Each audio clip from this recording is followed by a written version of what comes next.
record. All right. We're going. All I'm going to say is this man needs no introduction. Head of SNAC. Has as many luxury cars as I've ever seen a man ever have. Someone I've luckily gotten to know. Victor Conte, no introduction needed. I gave you the introduction. Let's just get into the better beef situation because I am lost. I think you're a good person. Where do you want to begin with this atypical test?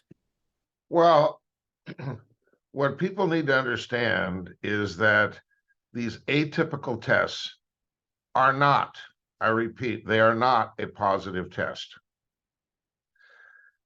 That's called an adverse analytical finding or a positive test. Now, the normal protocol is to not go public with these atypical test results. And here's what we need to put in perspective. On an annual basis, a WADA accredited testing laboratory has about 1% of adverse analytical findings or positive tests. They also have about 1% of these atypical results. Now, what does that mean? An atypical result. Well, let's talk specifically here about this Beterbiev case where he tested positive, or not positive, but he had an atypical finding for growth hormone and testosterone. Growth hormone testing is done in blood. Testosterone testing is done in urine. They are not done on the same sample type, okay?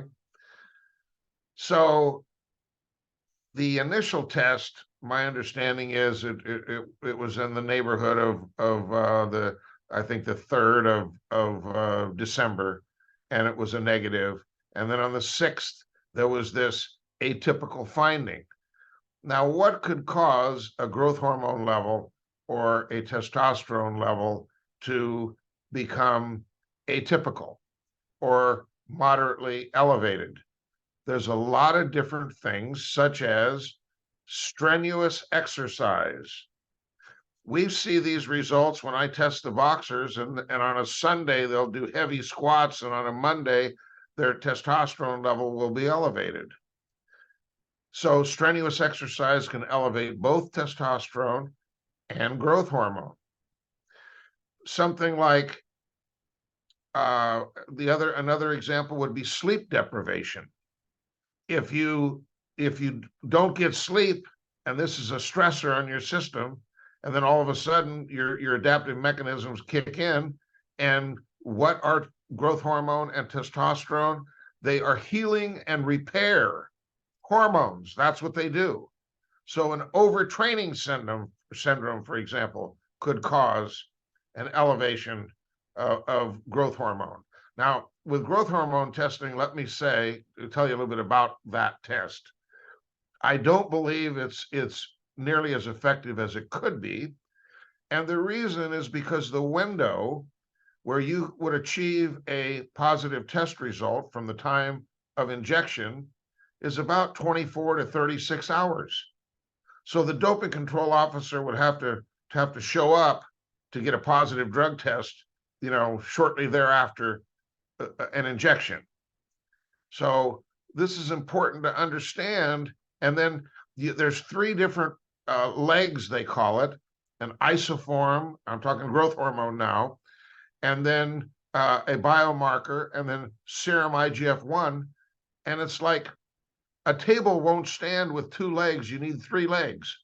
So whatever they're seeing in this atypical result, it's an abnormal of sorts, but can it be caused by other things like strenuous training, doing sprint training, doing squat training?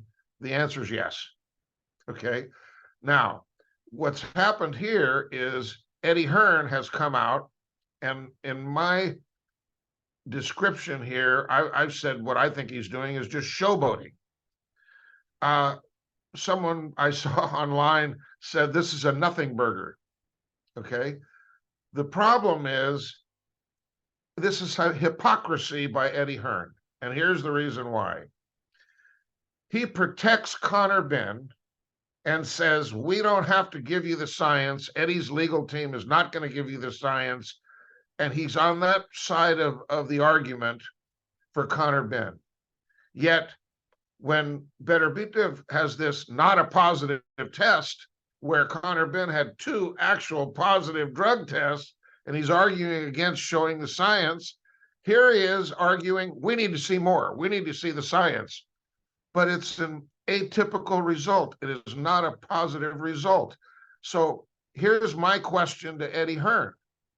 If we know that you have about the same percentage of positive drug tests or adverse analytical findings as you do atypical, and he and Matchroom have had a number of fighters that have had adverse analytical test results or positive drug tests, I'm suggesting it's likely that Eddie Hearn and Matchroom have received atypical test results before on some of their fighters, or some of the fighters that their fighters have fought to date.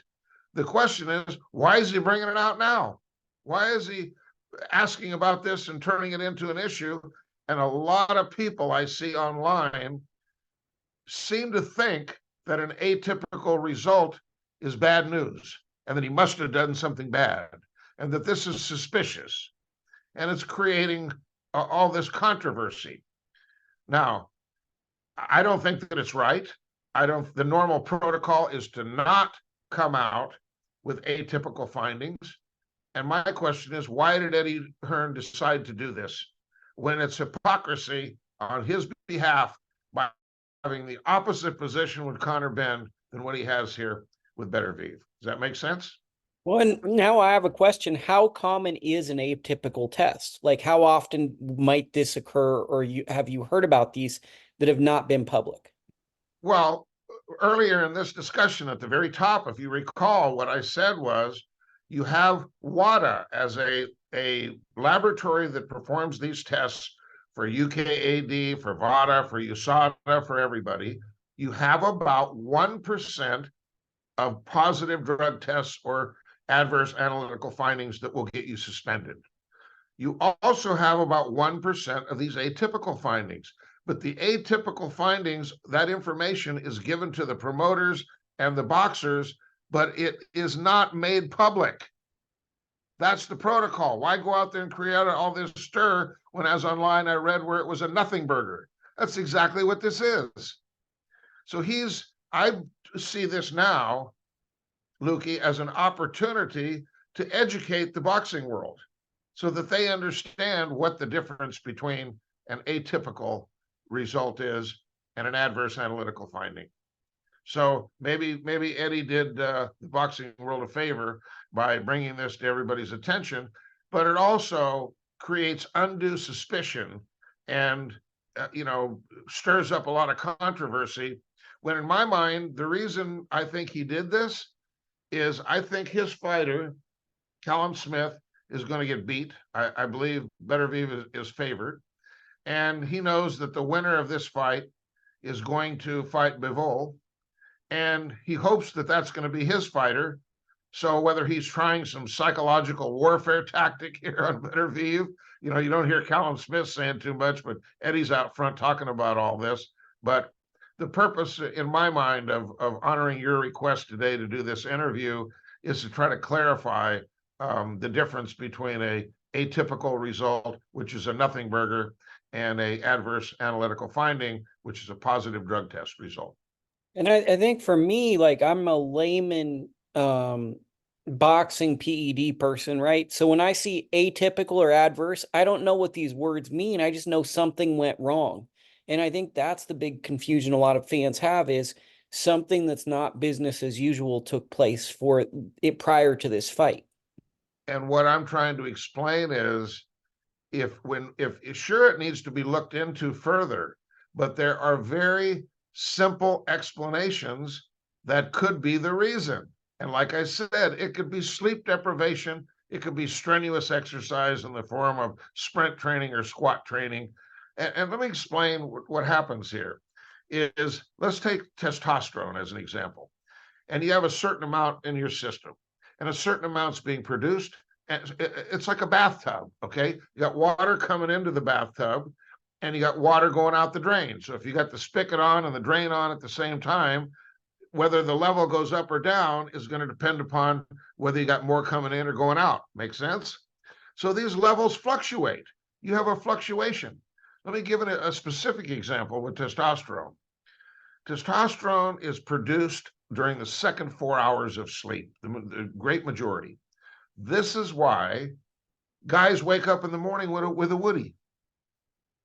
This is the reason your testosterone level is 50% higher in the morning than it is in the evening.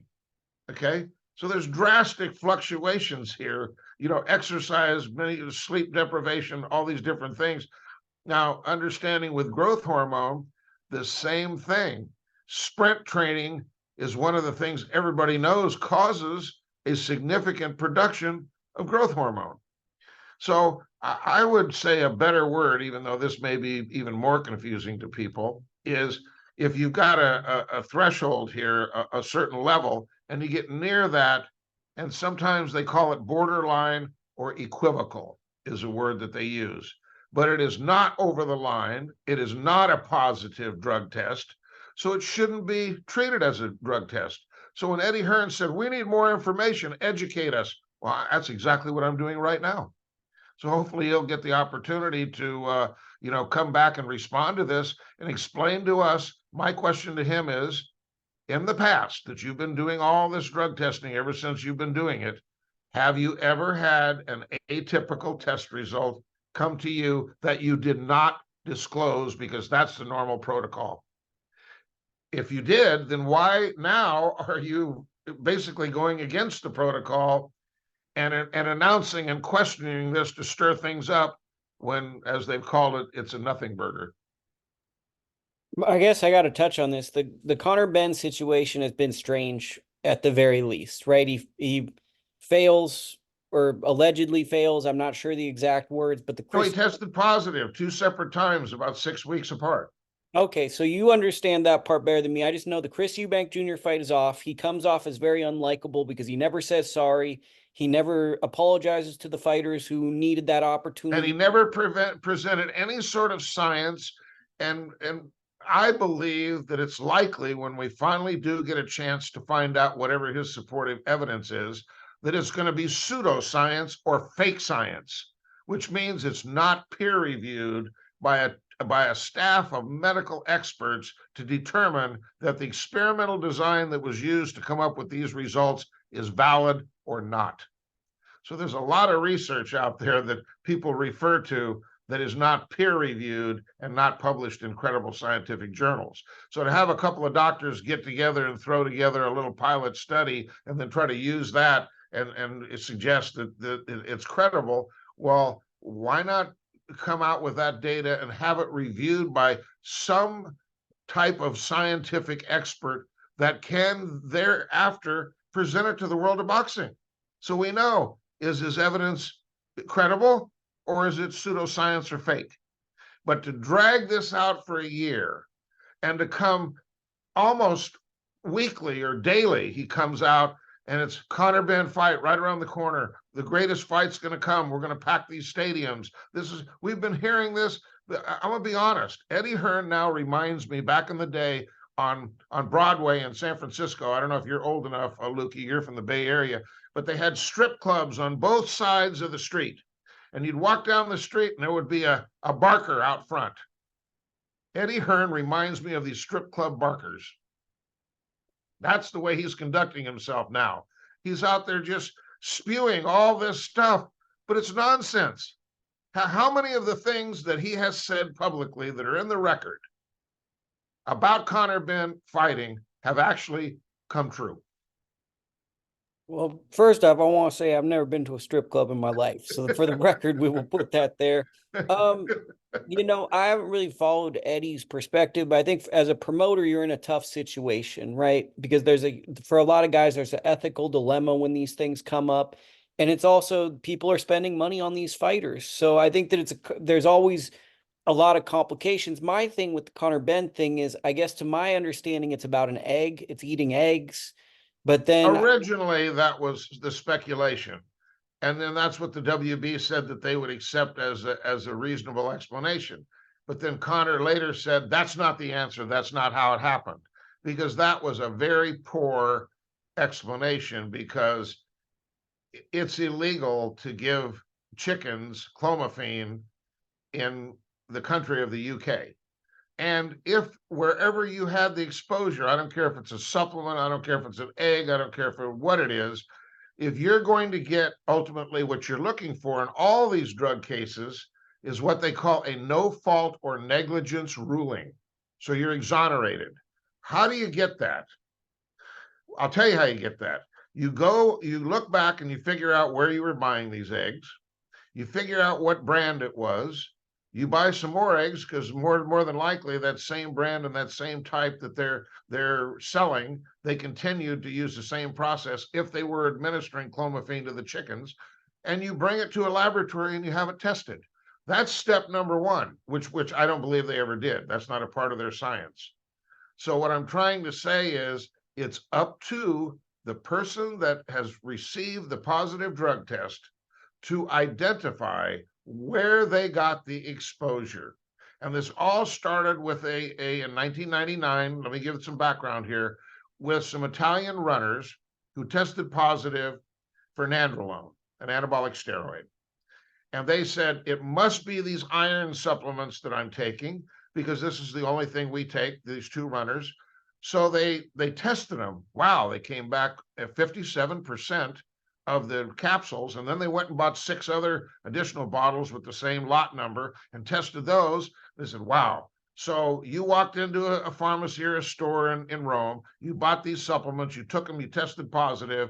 Here, you're now showing us where you got it. We independently buy that same lot and verify that what you said is true. So there was no intent to cheat, and you unknowingly and unwittingly bought this in a store and it's not on the label. Boom, no fault or negligence ruling, and you're exonerated. That's how it works. And there's many other cases that I could describe of no fault or negligence ruling. Now, that's what Conor Benn should be doing, but that's certainly, in my opinion, to date, what he's not been doing. I have a question. You don't have to answer this one if you don't want, but it's kind of, maybe it'd be a hard question. I know you like the hard questions, but from my mind, like, how do PEDs exist in sports right now? Are guys going to Kaiser Permanente and getting this stuff? Are they going to the local, like, 24-hour fitness and waiting around for a guy? What in 2024, in your opinion, do you think the ecosystem of cheating looks like? Well, some drugs they don't have tests for, so that's one thing. And other drugs have a threshold or an allowable limit, so they take an amount that is less than that, so they're flying under the radar, so to speak. Now, this takes smart people to be able to do this, okay? But one of the other things that is important to understand is 80% of the anabolic steroids and testosterone that athletes or bodybuilders or fitness people take come from the black market. They're not getting them through a doctor with a prescription coming from Upjohn with a prescription that's being manufactured by FDA formulated pharmaceutical standards. Okay. The problem is these underground labs, when you cook these up and make these liquids to inject or make these pills, you use glassware. And from batch to batch to batch, if you don't clean those properly, you get what they call cross-contamination. So where I'm going with this is, it is possible. Okay, I'm going to give you a theoretical here, specifically for Conor Benn, of something that could have happened. If you take testosterone, which is probably the #1 drug that's being used, because you can fly under the radar of the 4-to-1 TE ratio, testosterone to epitestosterone ratio, or the carbon isotope ratio test, the more extensive and expensive test that has an allowable percent of 3%. I believe it should be narrowed to 2%, but there's a way to fly under that radar, okay? So they microdose and they do a small amount every day instead of a large amount every week. So what happens here is when they're manufacturing these, they make a batch of testosterone, okay? And before that, they'd made a batch of clomiphene, and therefore you get trace contamination of the testosterone. So you're using one drug that's on the label, and that's what you think you're consuming, but it's contaminated with something like clomiphene. So I've seen cases in boxing where they tested positive for nandrolone, but the bottle they were using said testosterone. Am I making sense? So when you're taking something that comes from a shady source, when you're hanging out with dogs with fleas, don't cry when you get fleas. So I don't know where it came from, but it's more than likely that it came from a source where you shouldn't be in contact with that source, if that makes sense. That's interesting. Now I got another one that you gave me this idea. Is 4-to-1 too high of a testosterone ratio, or is Okay. that a good rate number for The answer is you have to protect. It's exactly like this what you're talking about with this atypical result here. Okay. Let me explain something. There's a saying that goes like this: if you want to win an Olympic medal, the first thing you need to do is pick the right mom and dad. Okay. There are cases, there's even a book that back in the day, maybe 20 years ago, called Taboo. And it was about, at that time, something like the top 40 fastest times ever in the 100 meters came from Black athletes that could be traced to West Africa. Okay, whether they came through Jamaica or wherever. Finally, I think a white guy finally did run under 10 seconds. But I'm telling you about genetics. If you look at all the top long distance runners, they all come from East Africa, places like Ethiopia. So there's a huge genetic advantage. Now, to bring it back to your question about 4-to-1 for the TE ratio, they did a large study and they found that the average was 1-to-1, 1 unit of testosterone to 1 unit of epitestosterone. However, Asians came back at 0.76-to-1, whites came back at 1.2-to-1, and blacks came back at 1.3-to-1. So what I'm telling you is that blacks naturally, on average, have about double the testosterone level compared to an Asian. So they have to take this all into consideration. And initially, it was a 6-to-1 TE ratio for many years. And then back in around 2012, they lowered it down to a 4-to-1. Now, let me give you a specific example here with boxing and how this applies. Remember when Lamont Peterson tested positive when he fought Amir Khan? That was one of the first positives from that VADA found. Well, his TE ratio came back and it was 3.78-to-1. He was flying under the radar. He had, when they fought previously in DC, and he was using the state commission at that time, they were using a 6-to-1 TE ratio. Even with the new 4-to-1, he came in below that. He was flying under the radar, but he popped positive with the CIR, carbon isotope ratio test, for synthetic testosterone. They call it the nail in the coffin test because anyone that's ever tested positive and appealed it has lost. So if you get that test, it's really stands up scientifically at CAS, the Court of Arbitration for Sport. So how he got that was he went to a doctor and he had fatigue and he went to a doctor in Vegas, and his free testosterone was low, but his total testosterone was normal. Okay, now a real endocrinologist, for them to give you a prescription for testosterone, you have to test every month for 4 months and be low, and then they give you the prescription. They just don't go, bam, okay, your free testosterone's low, so now we're going to give it to you. This doctor cut a little incision in his butt, used a little tool called a Troscar, took a pellet, it's called Testopel, and he put it inside his buttocks, and this time-released testosterone for a period of 5 months that enabled him to fly under the radar. Okay? So he thought, because, this is my assumption and opinion, he thought that because he passed the test with the state commission in DC, that he would pass the VADA test, but that wasn't the case, and he tested positive. That was always a strange story. And if I remember, I think that that was an era of a lot of drug tests, kind of boom, boom, boom, right around that window. Yep, and let's talk about that for just a minute and tell you why. The difference between USADA and who follows WADA code, which is the World Anti-Doping Agency, which is inept in my opinion. And the reason is because they have a in competition list and an out of competition list. For boxers, that means during training camps.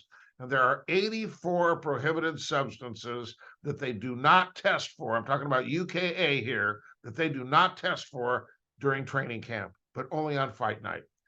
VADA decided that they would test for all prohibited substances at all times. So it's when you sign the enrollment form, that's what you sign up for.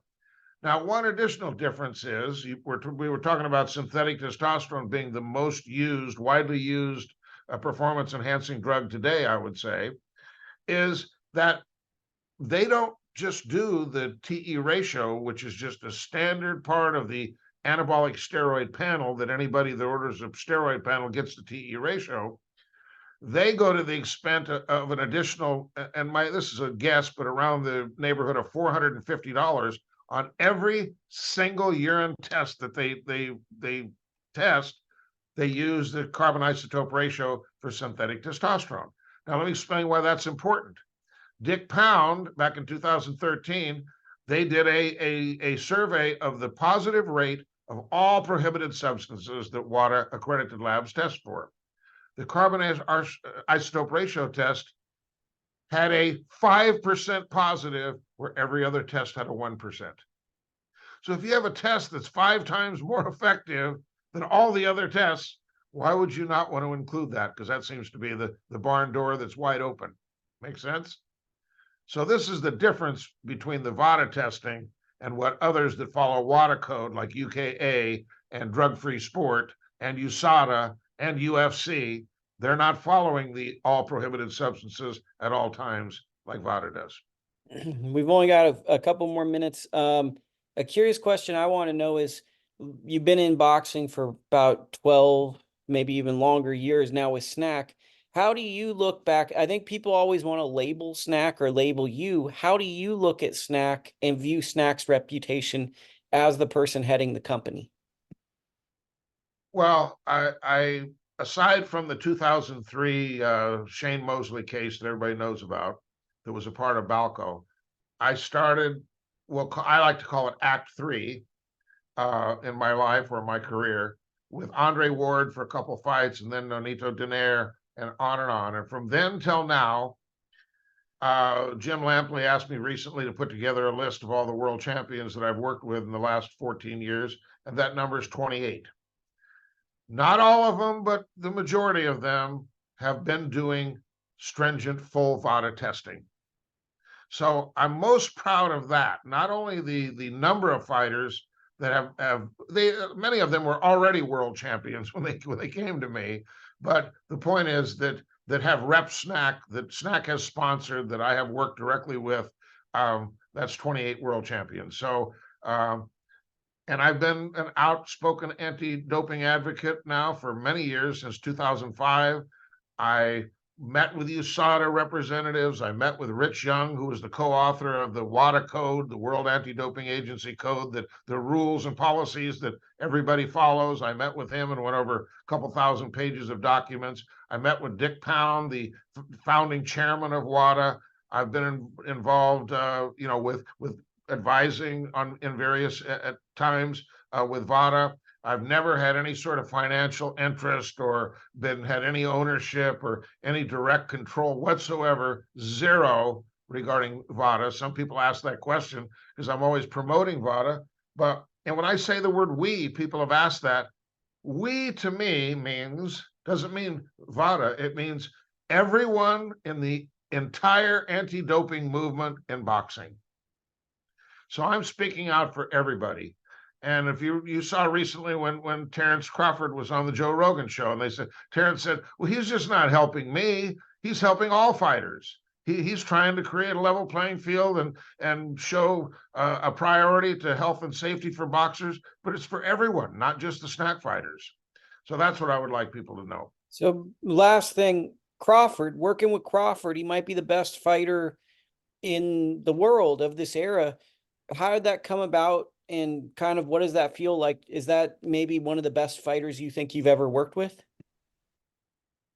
Well, clearly Clarence was a great fighter and pound for pound #1 before I ever met him. So I can't take any form of credit for the success of Terence Crawford.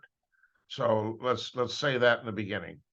Listen, SNAC's been out there in a high profile way for a decade now. So when I initially talked to him, and originally some representative looking for sponsorship called and talked to Casey Croft here, and then they were looking for some enormous amounts of money, and we said no. And then later, Terence called back and wanted to talk to me, and I talked to him and explained to him what we do. And then thereafter, he decided to call Demetrius Andrade and talk to him. And once he talked to Boo Boo, then he came back and said, "Look, I'm all in. I want to do this." Now, the issue I had at the time was he was about to fight Sean Porter, and Sean Porter was a SNAC fighter. And so I told him, I'm going to have to go to Sean and Ken and get their approval before I can allow you to be sponsored by SNAC and for me to work with you. So I went to Sean. Sean went to his dad. They came back and said, "Look, we're good with it." And then I went back to Terence and told him that they were okay with it. And he said, "Well, great, let's get started, and may the best man win." And that's how it started. Well, that's pretty cool. Since the call is about to end, why don't you tell people some of the great products you sell at SNAC, and some of the things you'd recommend to like all the people watching this, where they can get buff, and girls, or if they're into guys or whoever, they can Or if make they're into it big attractive. muscles or Yeah, like if you want to look libido sexy. enhancement, or no, most of the products are geared toward what I'm known for as a product called ZMA. And of course, that's about sleep. And what many people don't realize is the performance gains made when an athlete trains happen during the recovery interval. So you create what they call a metabolic disturbance. You create all these micro tears and cuts in your muscle tissue. Then you have to supply the appropriate nutrients and hydration and oxygen, and deep and restful sleep is very important, because during that period is when growth hormone is produced during the first half and testosterone during the second half. So we really stress recovery, and we have a lot of equipment here. We do Normatec with the legs, the pneumatic compression in a zero gravity chair. What we do that's different than everyone else that does that is we have 2 oxygen concentrators wired together to double the flow rate, and then they use a open design mask where they're breathing 20 liters of 95% oxygen. So this promotes stem cell production and helps to flush. It's kind of a flush the metabolic waste byproducts, carbon dioxide, ammonia, lactic acid, etc. So we believe that the key to performance gains is equally as important, the recovery interval, as the training interval. And through the blood testing, we try to sort out what that sweet spot is for each and every athlete in terms of calculating and determining their training schedule, so they have the right training load, number of days, and the right recovery interval. And we believe that that leads to peak performance on fight night with an appropriate peaking at the right time. And we use periodization in the training. It's too complicated to talk about here in depth, but that's an overview of what it is that we do. And I'll just add, I like proglycin. When I lift, You like I proglycin, like huh? proglycin. Good, You take a little because proglycin, it accelerates healing and tissue repair post-workout. Within 3 hours of taking that stuff, you're ready to train again. and that's why I like it, because I like getting to it. So anybody listening, take a little proglycin, a little ZMA. You're gonna be a happy camper. Okay. Listen, Lukie, you're my guy. I always appreciate playing hardball with you. Okay, thank you, Victor. I'll talk to you soon. All right.